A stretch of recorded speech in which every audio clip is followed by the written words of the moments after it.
बिल्कुल जिम्मेदारी को निभाऊंगा। एनएस से बहुत जल्दी हटा दूंगा। मनीष कश्यप पर एनएस से नहीं लगता, नहीं लगेगा, नहीं लागू होगा। मनीष कश्यप पर राष्ट्रीय सुरक्षा कानून एनएसए का कोई मतलब नहीं बनता, कभी मतलब नहीं बना। वो भी हटेगा और जो और उस पर धाराएं लगाई गई हैं मनीष कश्यप पर, वो भी हटेंगी। मनीष कश्यप नहीं पूछेगा, बिहार की आम जनता पूछेगी, पूर्वांचल का व्यक्ति पूछेगा, प्रवासी पूछेगा, पूरे देश में रहने वाला प्रवासी आपसे पूछेगा। आपको जिम्मेदारी का पद दिया है, आप राजनीतिक विरासत को संभाल के चले हैं, आप लालू यादव राबड़ी देवी के पुत्र हैं, आपसे सवाल पूछेंगे। आपको वोट देते हैं, आपको मालाएं डालते हैं, आपकी जय जयकार करते हैं, आपको तेजस्वी भैया जिंदाबाद करते हैं। तो आपसे ही जब दुख होगा, जब दर्द होगा, जब पीड़ा होगी, जब प्रवासी लोगों के ऊपर लठ पड़ेंगे, मारे जाएंगे, घरों में बंद किए जाएंगे, उनकी तनख्वाहें सैलरी रोकी जाएंगी, उनके बच्चों के साथ गलत होगा, आपसे सवाल पूछे जाएंगे, आपको जवाब देना होगा। नमस्कार, मैं हूं आपके साथ गौरव अवस्थी। बीते 2 दिन पहले का एक मामला जिस पर बात करना बेहद जरूरी हो जाता है। बात हम कर रहे हैं मनीष कश्यप का, वो केस जिस पर एनएसए के तहत अब कार्रवाई की गई है। ये केस राजद्रोह, किस तरीके से देशद्रोह पे आता है। तो क्या मनीष कश्यप इस तरीके का अपराध किए थे, उनके ऊपर देशद्रोह का केस लगना चाहिए? इस मुद्दे पर आज हम बात करेंगे। हमारे साथ बात करने के लिए सुप्रीम कोर्ट के बहुत ही चर्चित वकील, जिनके साथ आज हम बात करेंगे, जिनके एक तरीके से दखल के बाद तमाम सारे जो देश के बड़े बड़े केस हैं उनका भी रुख मुड़ गया है। आज बात करने के लिए सर, आपका समय देने के लिए सबसे पहले बहुत बहुत शुक्रिया। सर, ये बताइए कि ये जो एनएसए की कार्रवाई है इस मामले पे, ये मामले पे एनएसए लगना चाहिए कि नहीं लगना चाहिए? और ये बताइए मनीष कश्यप का केस क्या कुछ है? नहीं, देखिए, मनीष कश्यप पूरी तरह से निर्दोष है। राजनीतिक षड्यंत्र के तहत उसे फंसाया गया है। पॉलिटिकल एंटी रिवेंजफुल मोटिव का वो स्कैपोगार्ड जिसे कहते हैं, बलि का बकरा बना है। 2024 के चुनाव में बिहार सरकार, तमिलनाडु सरकार, अच्छी बात है एक हो, कहाँ किसने कहा विरोध होना चाहिए। मोदी जी भी कहते हैं कि विरोधी नहीं होंगे तो वो क्या करेंगे।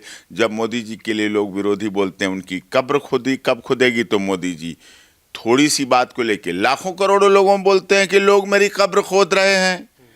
तो बात जाती है, विरोध होना चाहिए, लेकिन विरोध के में बलि का बकरा बन गया है मनीष कश्यप। मनीष कश्यप की सिर्फ एक गलती थी कि उसने ये कहा कि मैं तेजस्वी यादव को मुख्यमंत्री नहीं बनने दूंगा।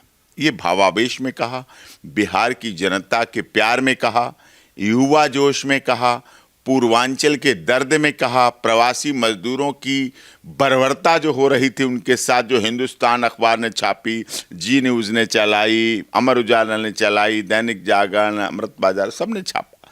तो उस आधार पर उसने कहा, उसका भाव था, उसका प्यार था, वो अपना मानता था तेजस्वी यादव को, युवा तुर्क मानता था। बिहार की जनता के बिना तो तेजस्वी यादव कुछ नहीं कर सकते, यानी कि आम जनता उन्हें प्यार करती थी, संघर्ष किया है।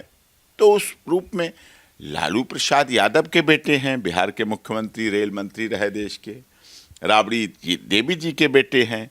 तो ऐसा तो नहीं था, लेकिन ये कहना ककड़ी के चोर को कटारी से काट दिया गया, छोटी सी गलती थी, उसको इतना बड़ा बना दिया गया, इतना बड़ा बना दिया गया। एक तो बिहार में इतने केस दर्ज किए गए, घटना एक, सोशल मीडिया का एक,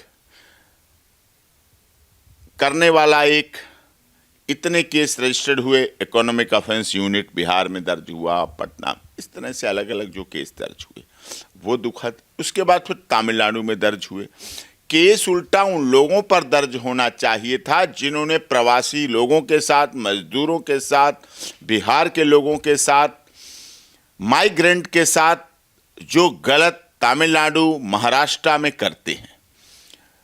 क्या ये सत्य नहीं है कि इस देश में जातिवाद, क्षेत्रवाद, भाषावाद, संप्रदायवाद पूरी तरह से हावी है, पूरी तरह से नसों में फैला हुआ है, डीएनए में फैला हुआ है, जो देश के लिए घातक है।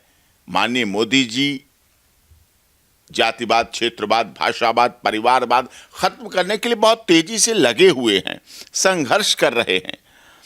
भारत देश दुनिया की सबसे बड़ी डेमोक्रेसी है, we are the biggest democracy of the world. We are mother of the democracy. हम दुनिया की हम मदर है। डेमोक्रेसी हमारे यहाँ से शुरू हुई है, हमारे यहाँ से डेमोक्रेसी पैदा हुई है।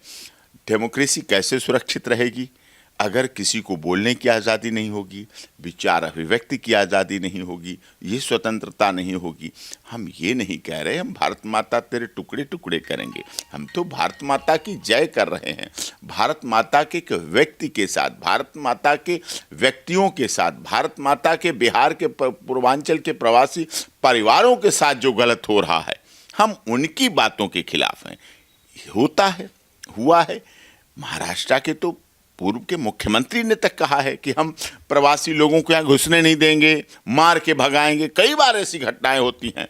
लेकिन प्रवासी बिहार का व्यक्ति हो, चाहे झारखंड का हो, चाहे छत्तीसगढ़ का हो, वो लोहा, अभ्रक, मैग्नीज, खनिज, तांबा, पेट्रोल देता है। सर, इस मामले में एनएसए का क्या मतलब बनता है, और इस मामले पे जो एनएसए लगा है सही है कि गलत, क्या है? नहीं, राष्ट्रीय सुरक्षा कानून जो नेशनल सिक्योरिटी एक्ट है पूरी तरह से गलत है, उसका कोई औचित्य नहीं। मनीष कश्यप ने कोई भी ऐसा गलत कार्य नहीं किया, कोई ऐसा अवैधानिक कार्य नहीं किया, कोई ऐसा गैर कानूनी कार्य नहीं किया, कोई ऐसा असामाजिक कार्य नहीं किया जिससे कि राष्ट्रीय सुरक्षा खतरे में पड़ती हो। राष्ट्रीय सुरक्षा खतरे को, राष्ट्रीय सुरक्षा के तहत लगाए जाने वाले केस व्यक्ति कहाँ जाता है? जब उस पर पता चलता है कि उस पर केस लगा तो वो सीधे अपने को सरेंडर करता है, खुद जाता है थाने में। जिस पर ऐसे केस लगते हैं, आपने देखा भी पंजाब में वो जो खालिस्तान की मांग करने वाला कौन है? अमृतपाल सिंह। अमृतपाल सिंह को पूरी पंजाब, हरियाणा, एसटीएफ, एनआईए सब ढूंढने में लगे पड़े हैं, भाग रहा है। कोई बताए बिहार पुलिस, कोई बताए तमिलनाडु पुलिस। मनीष कश्यप कभी भागा, कभी घर से भागा, कभी मनीष कश्यप गिरफ्तारी के समय क्या कहीं एयरपोर्ट पे मिला भागते हुए, क्या कहीं नेपाल सीमा पे मिला गिरफ्तारी भागते हुए, क्या कहीं छुपा मिला, क्या मनीष कश्यप ने कहीं भेष बदला, क्या मनीष कश्यप ने अपनी कहीं दाढ़ी बढ़वाई, कटवाई, क्या मनीष कश्यप ने कहीं नकली बाल लगवाए, क्या मनीष कश्यप ने को गिरफ्तार करते समय वो सलवार चुन्नी पहने था, सलवार सूट थोड़ी पहने हुआ था। वो खुद सरेंडर हुआ, खुद वहाँ पेश हुआ जाके, खुद उसने कानून में भाग लिया, लॉ अबाइडिंग सिटीजन के तहत अपने को समर्पित किया। और कानून पे उसे भरोसा था, कानून पे विश्वास था। जब कानून पे भरोसा और विश्वास था तभी तो वो सरेंडर हुआ। इसका मतलब कानून के रखवाले व्यक्ति पर अगर आपने एनएसए लगाई है, ऐसी धारा लगाई है, ऐसा कानून का दुरुपयोग किया है, तो याद कीजिए आप, जब देश आज़ादी की लड़ाई लड़ रहा था उस समय चंद्रशेखर आज़ाद, राम प्रसाद बिस्मिल, रोशन सिंह, अशफाक उल्लाह खान, नेताजी सुभाष चंद्र बोस को भी लोग देशद्रोही कहते थे। चौरी चौरा कांड, काकोरी शहीद कांड को भी लोग देशद्रोही कहते थे। लेकिन वो आज देश के राजगुरु सुखदेव भगत सिंह, हम 23 मार्च को बड़े गर्व के साथ पूरे देश और दुनिया में शहीदी दिवस मनाते हैं। तो उस समय लोग उन्हें देशद्रोही कहते हैं। जैसे कि मनीष कश्यप को कहा गया, समय बदलेगा, परिस्थितियां बदलेंगी। आज भी बिहार, पूर्वांचल और पूरे देश के लोग जो निष्पक्ष, निडर, निर्भीक पत्रकारिता की बात करते हैं, आज खबरों का बड़ा रूप बदल गया है। इसीलिए ये कारण भी है, पत्रकारों ने अपनी उन गरिमाओं को खोया है। पत्रकार राजनीतिक दलों के एजेंडे के तहत काम करने लगे। बड़ी जिम्मेदारी के साथ बात कर, होना नहीं चाहिए ऐसा। पहले क्या होता था, शाम को खबर छपती थी और सुबह खबर बिकती थी।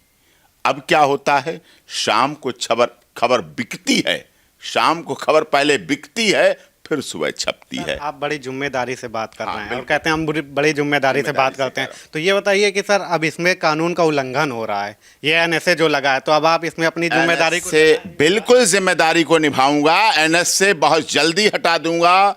मनीष कश्यप पर एनएसए नहीं लगता, नहीं लगेगा, नहीं लागू होगा। मनीष कश्यप पर राष्ट्रीय सुरक्षा कानून एनएसए का कोई मतलब नहीं बनता, कभी मतलब नहीं बना। वो भी हटेगा और जो और उस पर धाराएं लगाई गई हैं मनीष कश्यप पर, वो भी हटेंगी, क्योंकि उसने ऐसा कुछ कार्य जब किया ही नहीं है तो इस तरह से उसके साथ ऐसा कैसे हो सकता है। वो गैर कानूनी है, अनकॉन्स्टिट्यूशनल। उस पर धाराएं जो लगाई गई हैं आपको बताता हूँ, 147, 168, 507, 505, 153A, 153B, 153, 120B, 1267 IT act.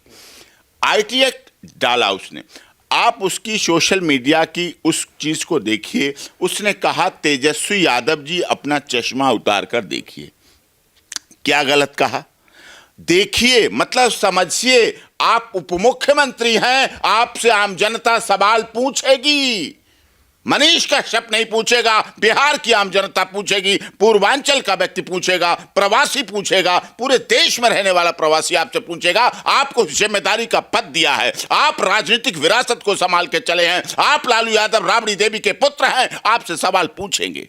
आपको वोट देते हैं, आपको मालाएं डालते हैं, आपकी जय जयकार करते हैं, आपको तेजस्वी भैया जिंदाबाद करते हैं, तो आपसे ही जब दुख होगा, जब दर्द होगा, जब पीड़ा होगी, जब प्रवासी लोगों के ऊपर लठ पड़ेंगे, मारे जाएंगे, घरों में बंद किए जाएंगे, उनकी तनख्वाहें सैलरी रोक ली जाएंगी, उनके बच्चों के साथ गलत होगा, आपसे सवाल पूछे जाएंगे, आपको जवाब देना होगा।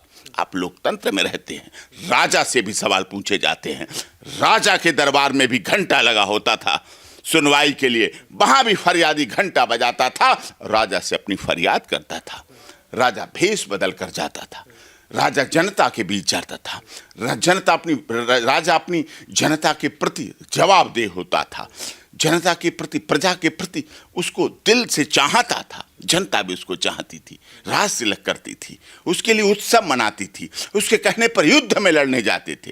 लेकिन लोकतंत्र के आप राजा हैं, आपको ये बात सोचनी पड़ेगी। सर, आप कह रहे हैं कि एनएसए हटेगा, तो ये कैसे हटेगा? 3 महीने तो गैर जमानती वारंट होता है, इसमें कैसे, मतलब कि क्या कुछ दांवपेच कानूनी कठिन है, कठिन मामला। देखिए सारे दांवपेच तो आपको मैं नहीं बता दूंगा, डिबेट तो आपका चैनल में वो हमारा है। आपको याद होगा इसी तरह से किसान आंदोलन चल रहा था। किसान आंदोलन में भी सारा देश और सरकारों के बीच संघर्ष था, पूरी दिल्ली जाम थी। मैं किसानों का वकील था, किसानों की तरफ से लड़ा। 3 दिन लगातार सुप्रीम कोर्ट की बहस हुई, सुप्रीम कोर्ट में सरकार ने बड़े बड़े वकील उतारे, मैं किसान संगठनों की तरफ से वकील था। 3 दिन की बहस में हर बार मुझे यही कहा जाता था कि सिंह साहब ऐसा नहीं हो सकता, ये कानून सरकार ने बनाए हैं, संसद ने, लोकसभा राज्यसभा ने पास किए हैं, राष्ट्रपति महोदय ने शायद किए, हस्ताक्षरित की, वापस हुए ना वापस। सुप्रीम कोर्ट ने, माननीय सर्वोच्च न्यायालय ने स्टे भी दिया, केस भी, उसके बाद रिपील भी हुए, कानून भी वापस हुए। आपको याद होगा हाथरस प्रकरण हुआ था, आपके उत्तर प्रदेश का मामला था, मैं वहां पहुंचा, मैंने उस केस को देखा, लड़ा। तब भी मैं यही कह रहा था, इसमें जातीय रंग राजनीति के द्वारा दिया जा रहा है। राहुल गांधी जी अच्छे राजनेता हैं, शहीदी परिवार से आते हैं, बहुत बौद्धिक क्षमता रखते होंगे, मैं उस पर कोई सवाल नहीं करता कि वो पप्पू हैं या चप्पू हैं, गप्पू हैं, मैं बिल्कुल नहीं कहना चाहता। वो देश के माननीय सांसद रहे हैं, शहीदी परिवार से जुड़े हुए व्यक्ति हैं, अच्छे व्यक्ति हैं। लेकिन वो उत्तर प्रदेश में हाथरस में राजनीति करने गए, जाते मांग कर ली, योगी जी इस्तीफा दो, हुआ काम। लेकिन मैंने पहले भी कहा था, हाथरस में भी झूठे फंसाए गए थे, जातीय रंग दिया जा रहा था, ना वहाँ मर्डर था, ना वहाँ रेप था, ना वहाँ गैंग रेप था। यही ऑनरेबल कोर्ट ने कहा ट्रायल में। 3 लोगों को बरी किया, 3 लोगों को बरी किया, 3 लोगों को बरी किया। केवल झगड़ा था, 2 लड़के और लड़की में दोस्ती थी, लव अफेयर था, उसकी तरफ से उसकी कॉल थी, उसकी तरफ से उसकी कॉल थी, CDR थी, झगड़ा रहा, एक लड़के को झगड़े में कन्विक्ट किया और 3 को बाइज्जत बरी किया। उस समय बहुत बड़ा बवाल हुआ था कि ये जांच हो, CBI जांच हो, वो जांच हो। तो यही खेल इसमें भी है। स्वामी चिन्मयानंद वाले प्रकरण में भी राजनीतिक रूप से फंसाए गए। आपको याद होगा हरियाणा में संत रामपाल दास जी के ऊपर, आपके ऊपर बहुत लंबे, इतने बड़े बड़े, मैं देशद्रोह, 950 लोगों पे देशद्रोह लगा दिया, हंगामा मच गया पूरी दुनिया में, 950 लोगों पे देशद्रोह लगा दिया, बच्चों पे लगा दिया, नेपाल के रहने वाले नागरिकों पे देशद्रोह लगा दिया गया रामपाल जी के केस में। मैं पहुंचा, लगातार केस है, 9 केस बरी कराए, बाइज्जत बरी कराए, बरी हुए। रासुका भी हटेगी, ये धाराएं भी हटेंगी, बेल भी होगी, मनीष कश्यप बाहर भी आएगा, सम्मान भी उसका बड़ा है, संघर्ष के साथी लोग हैं, उसको पहचान भी हो गई। लालू यादव जी जब जेल से निकले थे चारा घोटाले में, तो उन्होंने एक बहुत बड़ी बात कही थी कि जेल जाने के बाद मुझे मेरा ज्ञान का तीसरा नेत्र निकल आया है। ज्ञान का तीसरा नेत्र मतलब उन्हें ये पहचान हो गई कौन मेरा है, कौन पराया है। वैसे तो सब बने रहते थे, रेल मंत्री के नाते, मुख्यमंत्री के नाते, जब उन्हें ऐसा ही मनीष कश्यप को भी अब ज्ञान का तीसरा नेत्र निकल आएगा कि कौन अपना है कौन पराया है। बिहार के लोगों ने बिहार बंद करके बिना किसी राजनीतिक दल के, बिना किसी एजेंडा के, बिना किसी प्लेटफॉर्म के, बिना किसी मंच के, माला के, माइक के बंद करके दिखा दिया बिहार।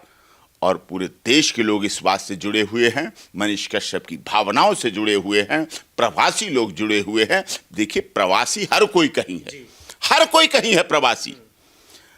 अब मानिए मोदी जी गुजरात के हैं, मोदी जी वाराणसी आते हैं, देश के प्रदेश सबसे बड़े प्रदेश में आते हैं, पवित्र ऐतिहासिक नगरी में आते हैं, तो क्या वहां प्रवासी हो गए? क्या उनके साथ गलत व्यवहार हुआ? लोगों ने सिर माथे उठा लिया, मोदी मोदी मोदी मोदी के नारे लगे, गंगा मोदी निर्मल गंगा, घर घर मोदी, हर हर मोदी के नारे लगे, घर घर मोदी, हर हर मोदी के नारे लगे। ऐसे ही एक दिन बिहार में आएगा, हर घर में मनीष कश्यप को याद करने वाले, उसके साथ सम्मान करने वाले, उसको प्यार करने वाले, उसके साथ जुड़ने वाले लोग होंगे। और प्रवासी तो सब जगह जाते हैं, आते हैं, लेकिन एक सवाल, जैसे ये केस तो बिहार का था, उसके बाद इसको तमिलनाडु ट्रांसफ़र किया गया, फिर वहाँ पे एनएसए लगाया गया। अब क्या लगता है, मतलब बिहार सरकार को पूरी तरीके से दखल देना चाहिए इस मामले को कहीं ना कहीं, और क्या लगता है इसमें क्या सरकारों के ऊपर काउंटर हो सकता है क्या अदालत के? हमने बनाया है, हमने माननीय सर्वोच्च न्यायालय में पार्टी बनाया है, तमिलनाडु सरकार को पार्टी बनाया है, बिहार सरकार को पार्टी बनाया है, और उसको इन सबको उसकी फाइल देना मनीष कश्यप वाली अचन, तो वो देना। तो उसमें क्या है, उसमें हमने उन्हें पार्टी बनाया है, तमिलनाडु सरकार, बिहार सरकार और यूनियन ऑफ इंडिया। और हम अब इन परिस्थितियों में, क्योंकि रासुका मेरे फाइलिंग के बाद लगा, जब मैंने माननीय सर्वोच्च न्यायालय में वो केस फाइल कर दिया, उसके बाद रासुका लगी, तो राष्ट्रीय सुरक्षा कानून लगा। इसलिए हम ये भी मांग रखेंगे कि इस केस में सीबीआई जांच होना चाहिए। दो राजनीतिक प्रदेशों का मामला है, राजनीतिक दल से जुड़ा हुआ मामला है, पॉलिटिकल प्रेशर का मामला है। और मैं मान भी लेता हूं, अगर मनीष कश्यप इतना बड़ा देशद्रोही, इतना बड़ा राष्ट्रीय सुरक्षा के लिए खतरा है, दो प्रदेशों की पुलिस पीछे पड़ी हुई है, लगभग 1 महीना हो गया उसे रिमांड पर घूमते घूमते, 1 महीना, ये मानवाधिकारों का हनन नहीं है क्या? 1 महीने तक उसका रिमांड चल रहा है, कहीं 7 दिन। सबसे बड़ी बात, जब रिमांड बीच में ही पुलिस ने ब्रेक कर दिया, खत्म कर दिया कि हमारी जांच पूरी हो गई, इन्वेस्टिगेशन पूरी हो गई, अब हमें जरूरत नहीं है, इसको वापस पटना भेज दीजिए। रात में कोर्ट खुलती है, 9 बजे कोर्ट खुलती है, और 9 बजे कोर्ट खुलने के बाद क्या होता है, एप्लीकेशन लगती है कि नहीं, इसको बाहर नहीं, अभी बाहर नहीं भेजना है। फिर सुबह के लिए पेंडिंग होती है, और सुबह उस पर रासुका लगा दी जाती है। यही तो बड़ी बात है कि जमानत से तो बचा नहीं पाए, तो एनएसए से कैसे बचा लेंगे? नहीं, जमानत अभी होगी ना। Bail is rule, jail is denial, bail is rule, jail is denial. जो ये कह रहे हैं, आप क्या इस बात को काट देंगे? मुझे ये बताइए। देखिए एपी सर की पूरी फाइल है, मतलब ये जहां फाइल खुल जाती है वो केस या तो हल हो जाता है। ये देखिए, ये त्रिपुर से शुरू हुई हिंसा चेन्नई तक पहुंची, 2 लोगों के मरने की आशंका। बर्बर, अगर हिंदुस्तान अखबार लिखता है कि बर्बर, तो तमिलनाडु में हिंदी भाषी मजदूरों पर कातिलाना हमले, स्थानीय लोग चाकू कुल्हाड़ी से कर रहे हैं ताबड़तोड़ वार। ये मनीष कश्यप नहीं कर रहा, ये हिंदुस्तान देश का रिनाउंड न्यूज़पेपर कर रहा है।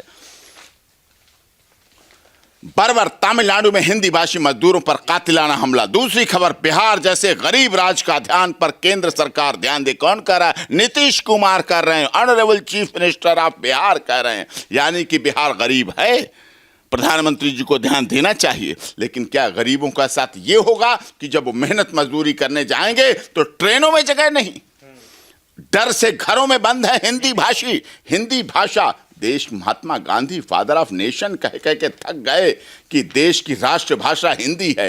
हिंदी लोगों को जोड़ती है, हिंदी लोगों को जोड़ने का काम करती है। हिंदी देश की भाषा है, उसको अपनाओ। नेताजी सुभाष चंद्र बोस बोल बोल के दुख गए। आदरणीय प्रधानमंत्री मोदी जी गुजरात के होते हुए हिंदी में बोलते हैं, पूरी दुनिया में जाके हिंदी में बोलते हैं, अमेरिका में हिंदी में बोलते हैं, लंदन में हिंदी में बोलते हैं, चाइना रूस में हिंदी में बोलते हैं। और इस देश में हिंदी बोलने वालों पर बर्बरता की जाएगी, उन पर दमन किया जाएगा। ये है उस मनीष कश्यप का ट्वीट। तेजस्वी यादव जी चश्मा हटा के इस फोटो को देखिए, मजदूरों के चेहरे पर घाव, और जिस मीडिया ने रिकॉर्डिंग किया है उसका मोबाइल नंबर भी है। कहां गलत है? मोबाइल नंबर देना, जांच करिए आप। एक बार बात करके तो देखिए, क्या पता आप झूठ बोल रहे हैं और मजदूर सच में तमिलनाडु में परेशान है। और हां, इन लोगों की जो मार पड़ी है तमिलनाडु में, वो सच है कि झूठ? सच है कि झूठ? इनकी जानकारी तो आपका प्रशासन ही देगा। डिप्टी सीएम तो आप हैं, मनीष कश्यप तो डिप्टी सीएम नहीं है। डिप्टी सीएम अगर आप बनेंगे, अगर मनीष सिसोदिया जी दिल्ली के डिप्टी सीएम बने हैं, अगर शराब घोटाले में उनकी संलिप्तता है, अगर वो उन्होंने डिसीजन लिए हैं, तो जेल भी वही तो जाएंगे साहब। केजरीवाल तो नहीं गए अंदर, मुख्यमंत्री तो वो सर, थे। एक बहुत बड़ा धड़ा है जो सवाल कर रहा है कि ये पत्रकार का काम थोड़ी है, जो बोल दिया था 13 महीने में सरकार गिरा देंगे, इतने दिनों में। ये गलत था। मैं इस बात से बिल्कुल सहमत हूं। ये पत्रकार का बिल्कुल काम नहीं है। पत्रकार का काम बिल्कुल नहीं है सरकार गिरा देना। पत्रकार तब सरकार गिरा सकता है जो वो पत्रकारिता से हटकर विधायक बने, विधायक बनने के बाद वो नेता प्रतिपक्ष बने, उसके पास 150 विधायक हों, वो एक पार्टी का नेता हो, वो तो कह सकता वही है। सब तो है सर, कि मतलब कि उनका भी तो मजबूत होगा पक्ष, जो सरकार जैसे फंसा। हाँ, ये बात तो इसी की तो सजा भुगत रहा है वो, इसी की तो जेल है, जेल में है वो। आप 1 मिनट जेल लेके देखिए, जेल शब्द बुरा है। वो तो 1 महीने से पीसी रिमांड पे है। लोग 1 दिन पीसी रिमांड में थक जाते हैं, वो तो इतने दिन से पीसी रिमांड में चल रहा है। उसने तो ये सब चीजें लिखी हैं। अब फिर उसी ने तो नहीं कहा, Nitish Kumar express concern over attacks on Bihar labourers in Tamil Nadu. Nitish Kumar ji ने भी कहा कि जो अटैक हुआ है माइग्रेंट्स बिहार के लोगों के साथ, उस पर एक्शन लिया जाए। इसीलिए तो ये FIR रजिस्टर्ड हुई। और इन FIRों पर देखिए, FIR नंबर, एक सीरियल से FIR हुई 3/23 ये लगाई गई, ठीक है, साइबर क्राइम। 4/23, जब 3/23 हो गई तो 4/23 की क्या जरूरत? एक साथ संख्या बढ़ाई गई। फिर 5/23 धड़ाधड़ एक ही काज अफेक्शन, तुम भी लाओ, तुम भी लाओ, तुम भी लाओ। ये सीरियल है। ये सीरियल FIR नहीं होती हैं। FIR एक घटना को लेके एक हो गई, फिर तमिलनाडु में शुरू होती है, मदुरई में, फिर त्रिपुर डिस्ट्रिक्ट में होती है FIR, साइबर क्राइम में होती है। इस तरह से FIRों की लंबी फहरिस्त है। ये चीज जो हुई है गलत है, अन्याय है, अनजस्टिस है। एक आर्मी, अब बैकग्राउंड क्या है मनीष कश्यप की? क्या ये सत्य नहीं है मनीष कश्यप इस देश की सेना में काम करने वाले का बेटा है? क्या इस देश की सेना में काम करने वाले सैनिक का DNA इतना कमजोर हो जाएगा कि वो रासुका जैसे केस में गिरफ्तार किया जाए? उसको देशद्रोह का काम करेगा जो देश के सैनिक का बेटा है। उसके पिता सेना में है। इस देश की सीमा पर सैनिक ही रक्षा करते हैं देश की।